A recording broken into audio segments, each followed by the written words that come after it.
Mike, firstly, let's start with Bishop's Castle, the O'Reilly horse.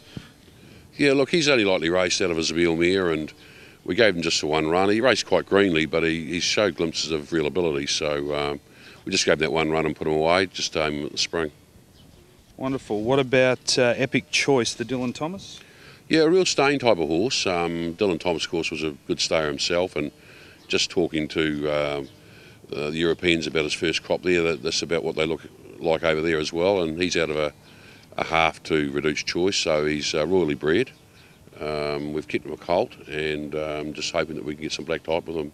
But he looks a really nice staying horse. His only run here at Flemington, he was probably ridden a little bit upside down, pulled up a little bit sore behind, pulled muscles behind after the race, so had a bit of an excuse, but look, was a horse that we've sort of pinpointed as one of our Derby chances. And I know one that I certainly like, Murcielago by Testarossa.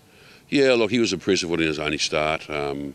He's the horse that we've sort of got our hopes really pinned on, a Caulfield Guineas horse, out of Isabel mare, gorgeous type of horse. Look, he won, I thought, quite impressively at Warrnambool and won that $50,000 bonus race. We decided to put him straight away rather than continuing on, to give him a chance to sort of be at his best for the spring, and he's come back, developed into a lovely type of horse, and yeah, he's the one we're probably putting our hopes on early. So for the punters out there, if they were having a bet at this early stage for a 3-year-old to follow in the stable for perhaps the Guineas and onto the Derby, where would you put your money? Actually, it was one you haven't mentioned. A horse called About Square. He's come over from New Zealand. He's won his only start, won his first start in New Zealand impressively, and then was stakes placed, and just green to speed him second start. So he's probably the one that's the furthest forward of ours, and he's refused to bend out of a Danehill mare. And he just looks a really nice horse. So probably him and Murcielago, the two that we would say at this stage, and Bishop's Castle's probably not that far behind them. Wonderful, great insight, thank you.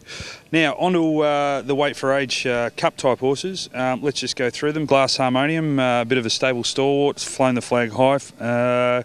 Where will he go, and what's his final mission? Yeah, well, he's come back from working behind a trotter, and strange enough they had barriers there too, because as you know he's a bit of an enigma in the gates and the barriers, so they had barriers behind the trotter, and they said they had to blindfold him to get him in to start off with. But then he accepted it every day, and we're hoping that's going to help a lot. So he's been working behind a trotter. The wind operation seems to have been successful.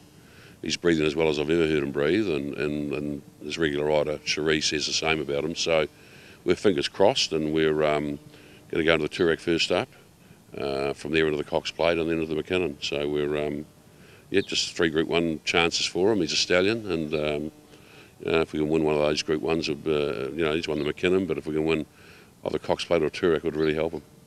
It's not the traditional Bart Cummings lead-up. Is that lead-up program just because of his wind or the type of horse he is? Look, we were put back because of his wind, and we decided to give him the chance to make sure he got over it properly. And we were going to have to really rush him for these earlier ones, so just knowing the type of horse he is, he doesn't take a lot. He gets himself pretty ready, and we think we can get him ready enough for a tilt of a mile first up.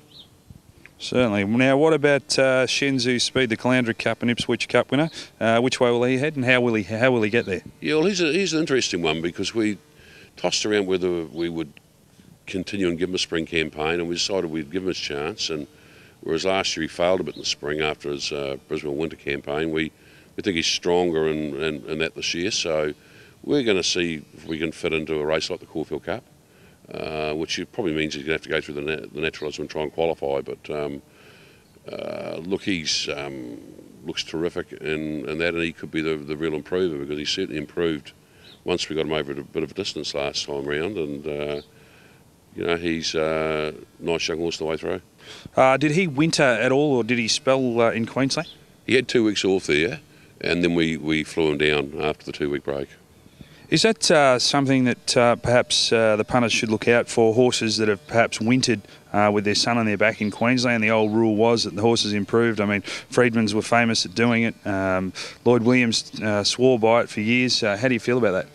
Yeah, look, I did try that to a degree, but the problem is that we had I'm just trying to think of what virus it was that they were sort of threatening that was coming through. So the Morbilli virus. Yeah, I think it was. It was one that they had trouble with Vic Rail and that with. So We were a little bit worried about it because each year we've been there, they've had a couple of outbreaks. So for that reason, we haven't left them there that long, because we sort of really were worried about getting them, through the border and that to make sure that we could race them in the spring. So for that reason, we haven't left them there that long. African Pulse, amazing win the other day. Tell us about that. Yeah, look, he ran time for the track conditions. Like he ran 33 and 8 or something like that for his last 600 and broke 23 and then broke 12 his last furlong, which I think he's the only one that did it here. He's come back better. All the experience he's had now, I think it's done him the world of good. The trip to Sydney, and that's really got him to a stage where he's pretty bomb-proof now. And I was impressed with his win, so just hopefully we'll fit into some of these Group 1 sprints with the handicaps, I suppose, at the moment, because he's well down the weights. So, but we've got a bit to do to make those races and that. But with a few of the other sprinters out of the way now, there's got to be a new group come through, and just hopefully he's one of them. The post-Black Caviar party starts for these sprinters. Now, finally, for the punters out there, what about a Smoky, a horse that might be on the way up, maybe in the provincial scene, looking to get to the city, something we can find a bit of value? Where do we put our money? Yeah, look, I think a horse called Garood that ran the other day, he's one we got really quite early, and we think he's well up to going through the classes quite quickly, especially once he gets going further, and a little bit of giving the ground that we've got now is going to really help him.